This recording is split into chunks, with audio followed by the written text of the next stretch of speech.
కోసం తెలంగాణ సర్కార్ కొత్త పథకానికి శ్రీకారం చుట్టనుంది. నిరుద్యోగులకు స్వయం ఉపాధి కల్పించాలనే లక్ష్యంతో ఓ బృహత్తర కార్యక్రమాన్ని తెరపైకి తీసుకురానుంది. 5 లక్షల మందికి ప్రయోజనం చేకూర్చే ఆ పథకం ఏంటి? మరి ఆ పథకం ఎప్పుడు ప్రారంభమవుతుంది? ఎలా అప్లై చేసుకోవాల్సి ఉంటుంది? కొత్త పథకం వివరాలేంటో ఇప్పుడు చూద్దాం.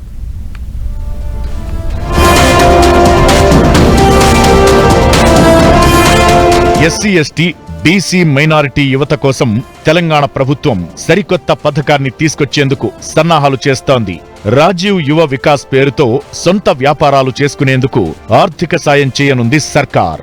తెలంగాణ సంక్షేమ శాఖ, ఎస్సీ ఎస్టీ బీసీ మైనారిటీ కార్పొరేషన్ల సహకారంతో ఈ పథకం అమలు చేయనున్నారు. సొంత వ్యాపారాలు చేసుకునేందుకు, ఆర్థికంగా నిలదొక్కునేందుకు ఒక్కొక్కరికి 3 లక్షల రూపాయలిచ్చేందుకు ఈ పథకాన్ని రూపొందించింది.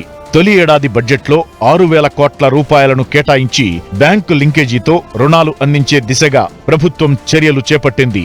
18 నుంచి 55 ఏళ్ల మధ్య ఉన్న నిరుద్యోగులకు ఈ పథకాన్ని అమలు చేయాలని ప్రభుత్వం భావిస్తోంది.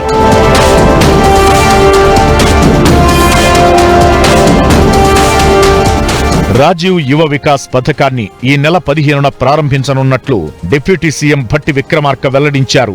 అదే రోజు నుంచి ఏప్రిల్ 5 వరకు దరఖాస్తులను స్వీకరించనున్నట్లు డిప్యూటీ సీఎం తెలిపారు. ఏప్రిల్ 6 నుంచి క్షేత్రస్థాయిలో అర్హుల ఎంపిక ప్రక్రియ ఉంటుందన్నారు. మే నెల చివరి నాటికి అర్హులను ఫైనల్ చేస్తామన్నారు.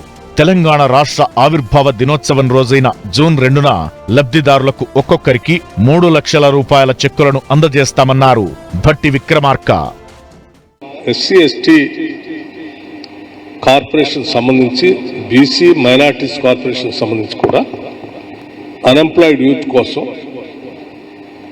5 లక్షల మంది దాదాపు లబ్ధిదారులకి ఉపయోగపడేటట్టుగా 6,000 కోట్ల రూపాయలతో 6,000 crores 6,000 కోట్ల రూపాయలతో ఈ అన్ఎంప్లాయిడ్ యూత్ కోసం రాజీవ్ యువ వికాసం పేరుతో రేపు 15 మార్చి 2025 నుంచి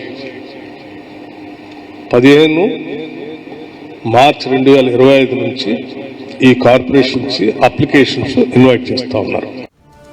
రాజీవ్ యువ వికాస్ పథకం అమలు విధి విధానాలను త్వరలోనే ఖరారు చేస్తామన్నారు డిప్యూటీ సీఎం భట్టి విక్రమార్క. మొత్తానికి తెలంగాణలో చాలా మంది నిరుద్యోగ యువతకు రాజీవ్ యువ వికాస పథకం ఒక ఆసరాగా మారనుంది. చిన్న సొంత వ్యాపారాలు పెట్టాలనే ఆలోచన ఉన్నవారికి ఈ పథకం గొప్ప వరంగా మారనుంది.